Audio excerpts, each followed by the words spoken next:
Hello mga bunso, pakita ko lang sa inyo ang deer processing business namin. So, sa buwan na ito hanggang January ay deer season. So, pwede silang mag-hunt ng deer gamit ang bow and arrow sa buwan na ito. And next month ay pwede na silang gumamit ng kanilang mga gun. Okay bunso, kapag nakahuli na sila ng deer, ay dadalhin sa aming facility at ito ay skinned namin. Kaya may mga skinner ako bunso, nagtaga-skin ako ng deer.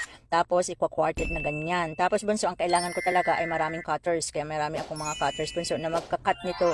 So, ito bunso, itong lahat nito. Ito ng kabuuan ng parte ng deer na kinukuha at kinakat. So kapag nakat mo ito bunso, ang bayad ko sa mga cutters ko ay 2,500 sa pera natin. Yan, pag nakat mo yan. So ganito ang itsura ng bunso. Ang kailangan nyo lang ay ihiwalay sa buto ang balat na ito at saka tanggalin yung mga puti-puti bunso. So yun lang gagawin mo. Kung mabilis ka, marami kang pera bunso. O yan, pagkatapos ng bunso ay ipaprocess na namin. Kapag ganito nakalinis yung meat, ipaprocess namin kung ano yung gusto ng mga customer. Tapos ginagawa namin yung gusto ng burger o kaya sausage. Tapos pinapack namin per pound, pinapakonserve namin para tumagal. May iba naman jerky, summer sausage, o kaya steak or plain cleaning lang, longganisa, rice bowl, basta marami pang iba bunso. So ang binabayaran ng hunters ay depende kung ano yung pinapagawa nila sa deer nila. So nagpapari ito ng 8,000 pesos to 40,000 pesos per deer.